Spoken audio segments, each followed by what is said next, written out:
Gracias, señor presidente.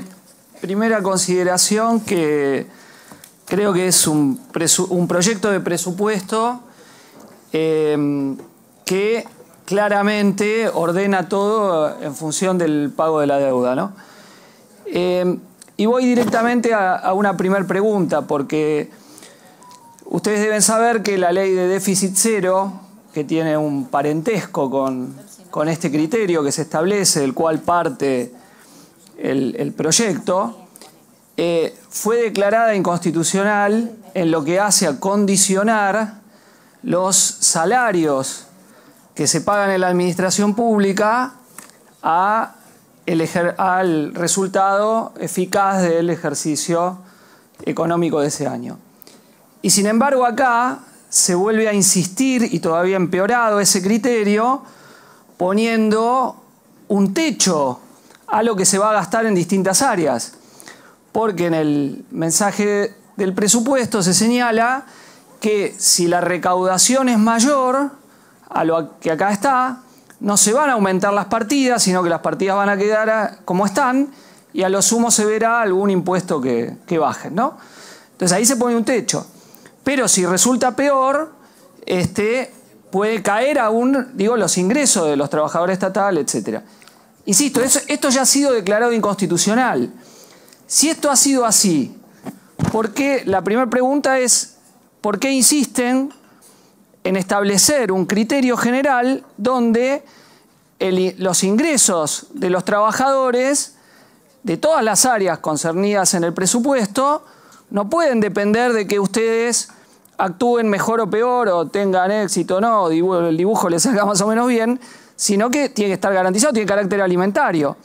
Entonces, primera pregunta, ¿por qué insisten en algo que ya ha sido declarado que no va como criterio, o por lo menos la Corte lo declaró de esa manera? Segunda cuestión, en el presupuesto se señala, y usted en la exposición que hace el licenciado Guberman lo señala, plantean que uno de los objetivos que tienen es que el Estado invierta en las actividades esenciales. Sin embargo, primera pregunta, pero no hay ninguna definición de qué son esas actividades que ustedes consideran esenciales. Si le preguntamos a cualquier persona en el país, diría que la educación es algo esencial, no en el sentido de la media sanción de la ley, que lo presenta como servicio esencial para que no se pueda, para limitar el derecho de huelga de la docencia, sino que es una de las tareas, de los aspectos claves, de los derechos claves que tiene que garantizar el Estado. Y sin embargo, en el presupuesto se liquida el artículo de la Ley de Financiamiento Educativo que señala que tienen que gastar un mínimo del 6% del PBI.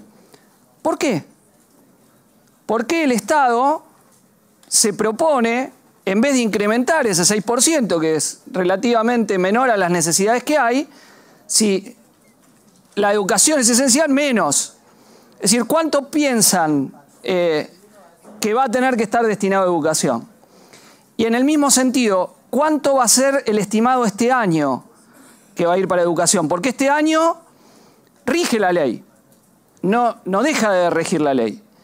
Entonces, ¿cuánto es, según ustedes, el estimado este año que ustedes tienen que cumplir legalmente? O sea, el 6, y si no lo cumple, están incumpliendo la ley. Y, insisto, ¿cuál es el criterio para que esto no esté así? Otra pregunta. Así como la educación, si le preguntamos a cualquier persona que anda dando vuelta por ahí en qué hay que gastar la plata que se recauda, le va a decir también que así como la educación, otro tema clave es la salud. Y sin embargo, si yo miro el proyecto de presupuesto en lo que hace a salud, a las partidas específicas, porque ahí como hay un cambio de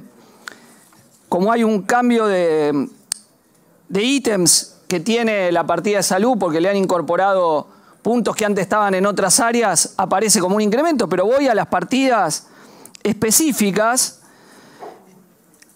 y las hago comparada con la inflación del REM. o sea, el promedio del REM, no la ficticia que ustedes plantean o la que uno cree dibujada que ustedes plantean.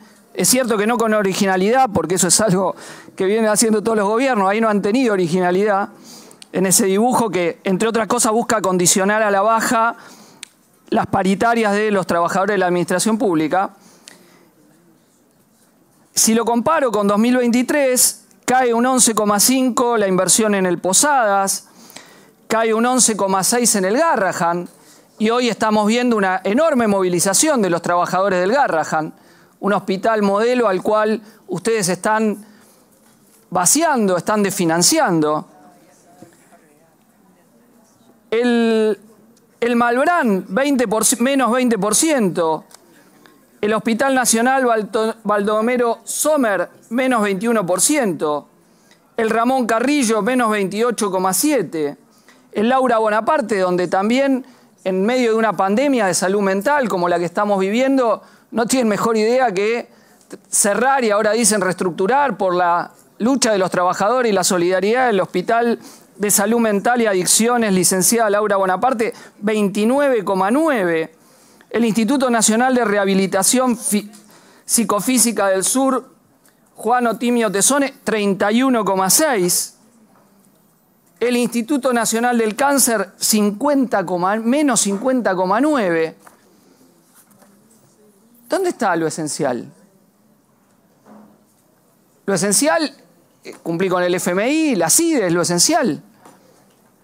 Duplicar el presupuesto de la CIDE mientras esto pasa con el financiamiento de los hospitales. Quisiera que me responda a eso, porque, insisto, la palabra sin contenido, ¿qué quiere decir? Y en eso la población opina muy distinto que ustedes, porque la mayoría de la población quiere más financiamiento para la educación pública, para la salud pública, etcétera, etcétera, entre otras para las universidades. Y ahí va la otra pregunta, ¿por qué nuevamente a la baja el presupuesto de numerosas universidades? ¿Cuál es el criterio que ustedes tienen para otra vez, en el presupuesto 2025, a la poda que ya han hecho todo este año, otra vez, otra poda a las universidades? ¿Por qué insisten en desfinanciar las universidades públicas? En negarle o dificultarle el derecho al acceso a la educación superior a gran parte de la población. Otra pregunta, tomando una que ya decía el diputado Heller, ¿por qué se desengancha el aumento de las asignaciones familiares?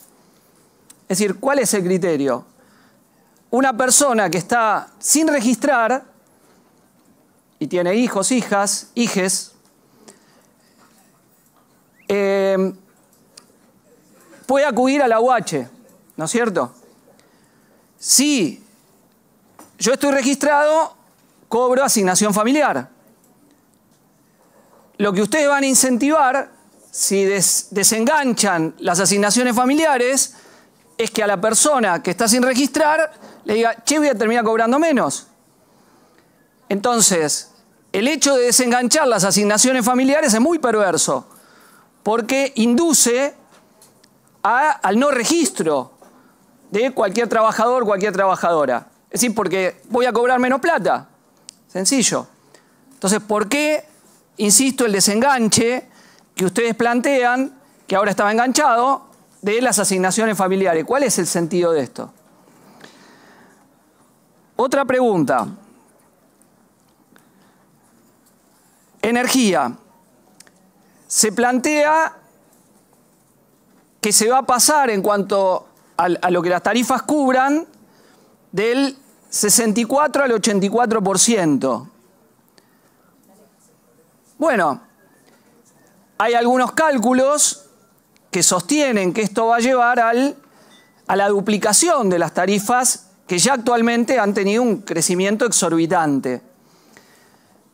¿Cómo ustedes pueden compatibilizar su proyección de inflación con el hecho de una suba de tarifa? O le reformulo la pregunta para hacérsela más precisa. ¿Cuánto van a subir las tarifas de luz, gas, agua y transporte durante el año que viene? ¿Qué porcentaje tienen ustedes estimado?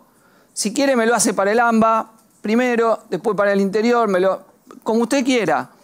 Pero ¿cuál es la previsión que ustedes tienen? Porque si yo lo tomo en cuanto al recorte que hay de subsidio o lo que tiene que cubrir, va a ser mucho más. Y la suba de tarifas influye, no tengo yo que explicárselo, sobre la inflación de conjunto, porque si le cobra más a una empresa, lo traslada a precio, la residencia se traslada al salario, etcétera, etcétera.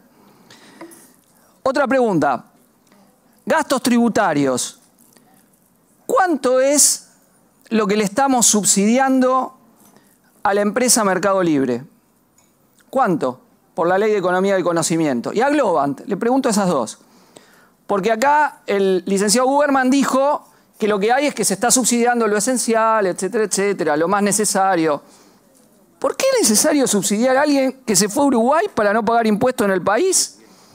Se fue a Uruguay para no pagar impuestos en el país, tiene ingresos multimillonarios, uno de los hombres más ricos de este país, y lo estamos subsidiando. ¿Cuál es la lógica para subsidiar a Galperín y a la empresa Mercado Libre? ¿Cuál es la lógica? No estamos una pyme de economía del conocimiento estamos subsidiando a Galperín. Insisto, no es responsabilidad solo de ustedes. Esa ley la votaron todos los bloques en la pandemia, menos el Frente de Izquierda, a Galperín. Ahora, nosotros somos consecuentes, no creemos que hay que subsidiar a Galperín. Le pregunto de cuánto es ese subsidio. De cuánto es el subsidio que le damos a Galperín y a Globant también, ya que otra que se ve beneficiada por economía del conocimiento. Otra pregunta. ¿No cree ya con estos datos que ustedes presentan que es absolutamente obsceno un punto que se votó en la ley fiscal de baja de bienes personales? Donde acá dice que baja del 0,19 al 0,11, ¿no? La previsión que ustedes tienen. Bueno, el 0,08 es lo que iría a salarios específicamente de las universidades, tanto que piden dónde se cubre lo del veto. Ahí tiene. ¿Por qué quien tiene un yate en Punta del Este, quien tiene una vivienda en Miami, hacemos que pague menos, si ese es el problema que ustedes tienen? ¿Por qué? ¿Dónde está el criterio? ¿Cuál es la lógica de que, insisto, quien tiene un yate, una vivienda en Miami, en Punta del Este, en Río de Janeiro, o en algún otro lugar del extranjero, alguien que ya está pagando, que hoy venía pagando, ese que no tiene un problema, no es de los que salta del tren porque no puede pagar el tren y poner la sube? Insisto, no estamos hablando que estamos sacándole que alguien que salta la sube porque no puede pagar la tragedia de este país, creada por ustedes, que la gente a partir del 15 no puede cargar y arriesga su vida todos los días viajando en tren. Todos los días. No sé si ustedes lo ven por televisión. No porque le gusta saltar molinete o tirarse del tren en el medio, y no porque no llega a la sube. A ese, ¡boom!, tarifazo. Al que tiene un yate, los amigos de ustedes que tienen yate, que llegan en aviones privados, comprados en si lo tiene registrado en el interior, le bajan bienes personales. ¿No cree que es obsceno esto que están haciendo? Una pregunta en ese sentido.